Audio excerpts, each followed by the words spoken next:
Hey Eurovision fans, we have the result of Heat 4 of Melodifestivalen, that's Sweden's national final. 2 songs have gone direct to finale, 2 songs have gone to the runoff round, and 2 songs have been eliminated. We're going to talk about all 6. So let's kiki. If you're new here, welcome. My name is Tom. I'm an Irish Eurovision analyst, and you can find all of this stuff on my Eurovision channel. So Heat 4 of Melodifestivalen is complete, and we have 2 more songs for the final. Overall, I thought the quality of this heat was a little bit better than the previous ones. I thought it was a very enjoyable show. I watched all of these performances through twice. So the first person who went direct to finale was Saucedo singing Happy That You Found Me. So I thought this was a really great package. I have to admit, I'm not the biggest automatic Saucedo stan, so I don't feel like I've got like a big bias either for or against him. I liked In the Club, which he came second with, I don't know what year, it was a while ago, but his most recent song, I didn't care for it. I didn't come into this giving him a pass, basically. I thought this looked really cool. I love the visuals, this opening tableau with these like Zelda Breath of the Wild symbols on the ground, really cool. And then we panned up and we had this arch LED, and then we had the LEDs as well, giving us like this nightscape Greek oracle or something. And then we went into like a disco techno club, and then we had some moments with the clouds as well. So really cool, vibrant visuals. I thought he was really great. His voice sounded good, fantastic charisma and energy. I think you could have given this song to someone else and it would have fallen a lot flatter. I think he pulled it off extremely well. I was totally buying it. I thought it was very entertaining. I feel he's got such an experience, and I feel like this a lot with the kind of older artists, that you can relax more with them because they're not going to miss a mark. They're not looking where to go next. They aren't going to miss a note. They look really comfortable. When they make a mistake, they just kind of like gloss over it so you don't even know. It's the whole performance feels very carefree to watch. I thought he did a really, really good job. I thought it was very impressive.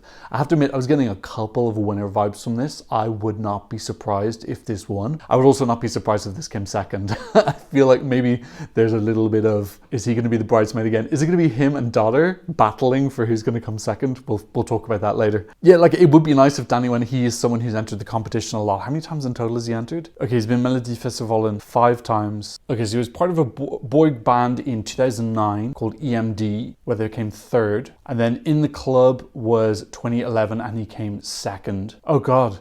And then he came, I didn't realize he came 2nd in 2012 as well with the song Amazing. So he came 2nd twice. I liked In the Club. I don't even remember Amazing. And then his 4th participation was 21 and he came 7th. Okay, so look, it would kind of be cool if he went. It's a little bit like the male version of Sanna Nielsen, who entered a million times before she finally won. So yeah, I kind of like that storyline of him like getting a little bit of a redemption arc. The song is kind of basic, like the lyrics are very throwaway, but that's fine. I don't need every song to be super deep and meaningful. And if a song is going to be kind of meaningless, I want it to be this like fun, catchy, upbeat pop song. I can definitely see myself downloading this. It got stuck in my head. I think it's a well done, extremely Swedish sounding, fast tempo pop song, which is good. Like, you know, I feel like this does have a Swedish identity, where some of the songs I'm coming up with later I don't think do as much. So I actually wouldn't mind if this one. I do have songs I prefer more. Realistically, I can't remember the last time my favorite won Melodifestivalen. So I'm used to watching Melodifestivalen,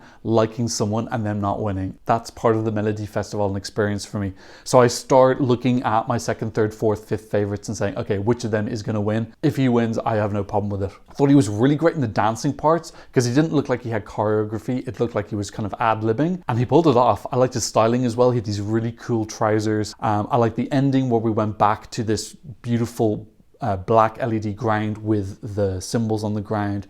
Just lots of really nice stuff. Pleasant to look at, pleasant to listen to. Really great charisma and energy from him. I don't mind if Sweden sends this. Okay, the second song to go direct to finale was Dotter singing It's Not Easy to Write a Love Song. It's obviously not easy to write a shorter song title either. She went through with 84 points, getting 12 points from 4 of the 8 categories. But this is actually interesting as well. Dolphin Dane on Twitter pointing out that every single artist got a 12 this week, which was kind of cool. So about Dotter, in case you've been following this channel, you'll know in 2020, Dotter Bulletproof was my favorite song. That song would have been my number 2 had it have been selected for Eurovision. Obviously, Répondez Moi was my favorite that year, but that would have been my number 2. It would have been my greatest number 2 I've ever had. In any other year, Bulletproof would have been my number 1. I'm a big Dotter fan.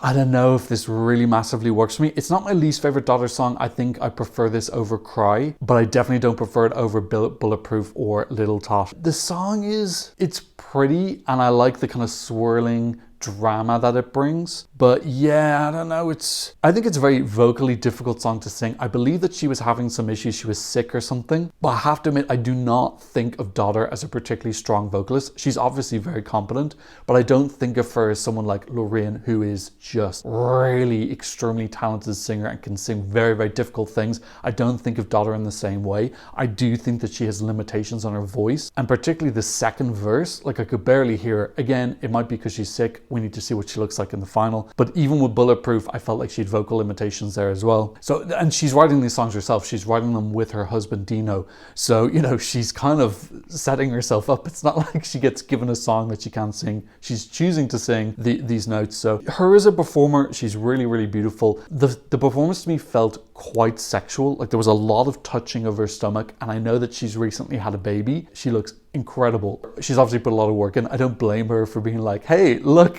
how I look after having a baby. I have no problem with sexual performances if they match the song. So like Slow Mo is super, super, super sexual, and the choreography matches, and it feels like the lyrics and the choreography match the song. Whereas with this, I don't know, it just feels a little bit more like romantic, but then her performance felt it just didn't pair up for me in my head, and it just felt a little bit odd. And then the staging was just her kind of like being sexy with the piano and then running around it and getting off it. And yeah, there wasn't really that much exciting stuff there in terms of lighting or concept, or I thought some of the camera shots were okay. There was one where she kind of had her at the side and she did some things with her hand. I don't know, I was just a little bit underwhelmed, but like realistically, my expectations for this were pretty high. I have to admit, after I watched it, I thought that she was going to come fifth. That was the vibe it gave me. I got flop vibes. I thought that it just didn't sound that great. It just didn't come across well on TV. I just didn't feel like it went well. I was getting like, oh God, this is terrible. I can't believe she's going to come fifth. I was kind of doing maths in my head like, okay, she's definitely ahead of Lasse Stefanz, so maybe she'll just scrape into fourth and then come through in the runoff round. So I was really surprised when she came second. Pleasantly surprised, because I do like her. Don't get me wrong, I really, really like her. But this was not this wasn't a directive finale song for me personally. I probably would have put it third or fourth in the semi-final. And I'm hoping that when I listen to it more and when I get to hear her sing with her proper vocals, it'll elevate. But I just gotta be real, I was mostly disappointed with this, and I really would be surprised if this won, especially considering Bulletproof and Little Tot didn't win, and then this does win. That kind of just doesn't make pop sense to me. But still, great record for Dino. I think every single song Dino's ever submitted has gone. Everyone gone direct to finale, or just everyone's gone to the final? I think everyone's gone direct to finale. But if I'm wrong, you can correct me down below. Please educate me. Okay, and then we had two songs that went to the runoff vote. So in case you don't know, this year, after the fifth heat is complete, we're going to have a runoff vote where those 10 songs, it's a weird system when they get given a score out of 1,000 points based on the proportion of the vote that they got in their heat. That's their base score. And then they get another score from people voting in the runoff vote. They add those together, and then the top two go through to the final. And I actually think it's going to be pretty competitive this year. I think some of the big hitters are actually in the runoff round. First act that went through in third place in the semi-final was Albin and Scarlet, Done Getting Over You. I was not happy about this. I'm sorry. I don't think this is fair. This performance was so generic. It had no original ideas in it whatsoever. And again, that's fine. I don't think Danny Saucedo's package had much originality in it either, but I still felt like he really elevated and he gave a great performance despite that. I wasn't getting good performance from Albin at all. I find him quite wooden. He had some choreography, but I don't think he's a natural dancer, because you could see he would have to do a movement, and then between that and the next movement, he was like a frozen cod. So he would like do his move, not know what to do, be completely lost, and then just kind of like stand there and then wait for the next move. You could just see he's not a natural dancer. He's not a natural movement artist. Voice-wise, I thought it was fine. I don't think he's an incredible singer. I think he won like Idol or something, or people know him from Idol. I'm sure lots of people like the song, but to me as an outsider, this felt like someone getting through because they have name recognition or because people like them from a show. Probably similar to Gunilla last year, people telling me that she kind of went through because she was on Housewives of something. This felt like the same thing to me. I was like, This is not a great performance. Visually, it's generic. Dance-wise, there's nothing new. He's not very charismatic. He doesn't really sing particularly well. I think some people probably think he's a good-looking guy. Maybe that helped. But yeah, as an outsider looking in, I just can't see why this merited coming third in the semi-final, other than there's some people love him for doing something that he did. The song was fine. I'm not saying the song was bad. It's maybe something I'd download. But of all of these kind of unimaginative pop songs that we get in Melodifestivalen, this is probably one of the weaker ones for me. Just didn't have any point of view. It's just a collection of previous ideas kind of sellotaped together. I was really surprised that this came third. I thought he was going to come last in the semi-final. But he's it through to the runoff round. What's he going to do? I would be surprised if he won, but who knows? Who did he score with? The scores were all over the place this year. I'll put the scores up now, but you can see there's no real pattern. Usually there's a line where they do one with age group and then they dip. He got his 12 from the 75 plus and also 10 points from 60 to 74. So definitely doing well with the older age groups. And then he got 5 from my age group. He got 10 from 16 to 29. So maybe that's people knowing him from Idol or something. I don't know, just very weird scores kind of all over the place. I would be disappointed if this went to the final. I gotta admit, I just don't think it deserves to be in the final personally. So now the second song that went into the runoff round was Scarlet singing Suacedo. Really cool visuals, really cool choreography, really cool stage presence. Just really thoughtful, innovative, creative. I absolutely loved this. I thought it was so entertaining, so fresh, breath of fresh air to Melodifestivalen, where we have a lot of recycled ideas. And then we have this thing that really, really stood out. Sonically, it was still sounded Swedish. It still had that Melfest foundation, but then it just had a little bit of different things as well. We had that really cool kind of rocky outro, not rocky, but more kind of techno outro. I loved the styling. This opening of her on the swing in the black and white with the red balloon was so cool. And then we have both of them kind of dressed as these Dia de la Muerte circus skeleton clowns. Really super cool. Beautiful costumes. I thought both of them acted really well in the whole song. They had great presence. They moved around. They didn't break character.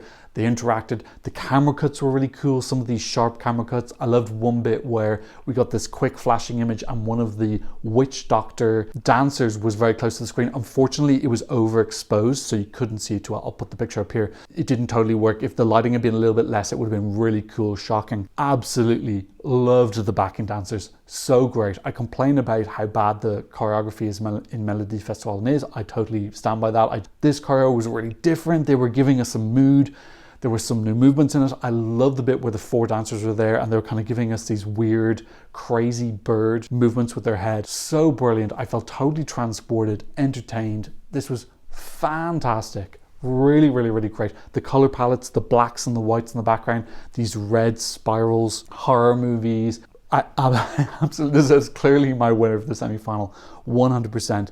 And the fact that this came 4th behind Albin, oh man, I was so pissed off. I was really just and in fairness, I've been quite lucky because this is the first semi-final, pretty much, I think so far where I haven't agreed with pretty much every single ranking. I think 3 out of 3, I've been almost perfectly in agreement with the Swedish public. Oh man, did I disagree. For me, this should have been number 1, by far. It was just so different, unique, special, creativity, imagination. You know, when I go through and I take all these photos, I had to take 20 photos for this because so many visual things occurred. It just feels unfair when you've got a song like Suacedo with so much effort and thought and creativity. They've sat down and come up with new ideas and pulled off a really amazing show. And then Albin's just recycled a ton of other people's ideas that we've already seen before and he gets in above them. It just feels really unfair. That's just how it feels to me. But at the end of the day, that's what Swedish people enjoy, so they can vote for whatever they want. This is just my opinion as an outsider. So yeah, I'm happy they went to the runoff round. I hope that they will get a little bit more support. They got 12 points from my age group, so I was kind of happy about that. Again, points were quite weird because then they had 10 points from the 3 to 9 year olds, which I was really surprised by because I thought some of the young kids might be scared by this, but no, they loved it. But then 5 points from both 10 to 15 and 16 to 29. So kind of weird scoring this week. Anyway, I'm really, really hoping this makes it through the runoff round. I think this is one of the songs that deserves to be in the final. I would love if Sweden did choose this. It's not going to happen. I cannot see a song that came 4th in its heat winning the final. Theoretically possible. Robin did that in 2013. I don't think that they're going to do it. This would be a really cool host country entry. It feels kind of welcoming, welcome to the circus. It fits with the theme of them hosting. Hey, we're the hosts. Welcome to Suacedo. rocks, this is crazy Eurovision. It would actually be a perfect opening song to the final. Literally textbook perfect. Okay, there were also 2 songs that were eliminated, and this is where more heartbreak happens, because the first of those was Lea Larsson singing 30 kilometers per hour. I don't remember how to say it in Swedish as Kimpi or something like that. I thought this was fantastic. Again, so cool, cute, new ideas. I loved the visual opening with her with this yellow line, so pretty, this theming of yellow and black. The song is called 30 kilometers per hour, which I believe is a reference to how fast you're like to drive on these kind of tractors when you're like a 15 or 16-year-old before you get your driver's license in Sweden. I think they're like farm tractors. It's that epidunk, so it still sounds Swedish, but it just feels something different. I like the styling, I like the dancers in the orange outfit. I loved her interaction stuff on the ground when she was dodging cars. I just thought this was really fun. That image of the 5 of them with the words coming up behind, really, really cool. I just thought this was really very entertaining. Really sad to see that this came 5th. Yeah, I wasn't happy about this. She got 12 points from the 3 to 9-year-olds. And then basically everyone over the age of 45 just kind of hated it. So I suppose this epidunk sound is more for the younger generation. I think Fröken was the same, wasn't she? Yeah, Fröken came 5th or 6th with everyone, 5th or 6th because there's only out of 5 at that point, isn't it? Unga Free came bottom 2 with everyone over 45 as well. So it seems to be like a more younger generation thing. So that'll be interesting to see, will Unga Akfria from heat number 2, will that do really well when it gets into just pure quantity votes and there's no age categories? Okay, but anyway, I was really sad for Lea. I thought she did a great job and she sounded great and the whole thing looked really fun. And the last song that was eliminated was Lasse Stefanz, En sång om sommaren. I think that means a song from summer or in summer. These guys are really super established in Sweden. They've had like 30, 40 albums and like pretty much all of them get a number 1. But I do believe it's with an older generation. I thought that the older generation would come through for them a little bit more. They got 12 from the telephone, which is, I think, 65 plus approximately. But then 75 plus put them 3rd. 60 to 74 put them 3rd as well. So I was genuinely surprised about that. The song is very basic to me. It just sounds like really basic background Scandinavian country music. I couldn't pick out anything in it that was unique or catchy or hooky at all. Very easy listening, very smooth. I like this imagery that they made of being on a pontoon. I thought that was really cool. All of them on this like elevated wharf in kind of reeds, a little bit of Americana vibe. I thought that was really cute. I just thought the performance was boring and the song was a little bit boring to me. Obviously boring is subjective. I think if you're a Lasse Stefanz fan, maybe you absolutely love this. But yeah, I agreed with this coming last. I still actually would prefer Albin over this. But yeah, a little bit surprised that their fans didn't come through, but considering they have so many number 1 albums. So here is my top 6 from this heat of the semi-final. You could probably guess the order based on my rants. This is my first rant, in fairness. We're 4 heats in, and this is the first time I've been pretty upset. So I will take that. 1 out of 4 heats is not that bad going for Melodifestivalen. Next week we have Heat 5 with Marcus and Martinez, which I'm really, really looking forward to. And they're actually opening up the semi-final as well, so really excited for that. We also have Medina with Que Sera, which I believe might be in Swedish, and I think probably has the best chance of a Swedish song. We have Unga och Fria, hopefully coming through the runoff round as well. But yeah, I think Medina is probably the last chance for Sweden to send a Swedish entry. It's probably not going to happen this year. If you look at everyone in the final, it's all in English. I have to admit, I think the final is actually looking really strong so far. Smash Into Pieces, Here's Our Calling, Lisa Axelfollar, those are solid songs. Dragon is still my favorite so far. Maria Soar is super popular on Twitter. Oh my God. Jacqueline Effortless, really, really, really solid quality song. Cassiopeia brings the vibrancy and color. Danny Saucedo giving us a more techno moment, and then Dotter. It's super poppy. It's so poppy. Smash Into Pieces giving us a teeny tiny bit of rock. It's pop rock, let's be real. So I do want us to have some epidunk in the final. I want us to have something non-pop. I know Sweden is super pop centric and they're going to choose a pop song in English, but it's still nice to like fake pretend that there is other types of music that exist. So yeah, hopefully someone can come through the runoff vote and just give us something a little bit different. Overall, I thought Heat 4 of Melodifestivalen was very good. I thought it was probably the most entertaining heat for me so far in terms of like overall quality. I really enjoyed it. and I'm looking forward to the last heat coming next week. Okay, what did you think about the songs in Heat 4 of Melodifestivalen? Leave me a comment in the comment section down below. Are you an Albin stan? You can let me know. Obviously, these are just my personal opinions. My opinions are not going to affect the results at all. How did you feel about Leah and Scarlet? Did you enjoy them as well? Let me know down below. Thank you so much to Corgi and Mum, Amalie and Anonymous for supporting me on Buy Me a Coffee. No new donations on PayPal, but I am a full-time content creator. So if you want to support the channel, I'll leave links to you in the description down below. And of course, thank you so much to my patrons for patronizing me from all over the world. On my Patreon, you get the original audio and visuals when I get copyrighted. You can be part of our My Eurovision Scoreboard group. You can get some updates and you can get some early releases of some videos. So go check that out if you're a fan of the channel. But as always, thank you so much just for watching and maybe leaving a like and maybe sharing the video. And thank you so much for watching. I'll see you in another Eurovision analysis video very soon. Goodbye. Blah, blah, blah, blah, blah.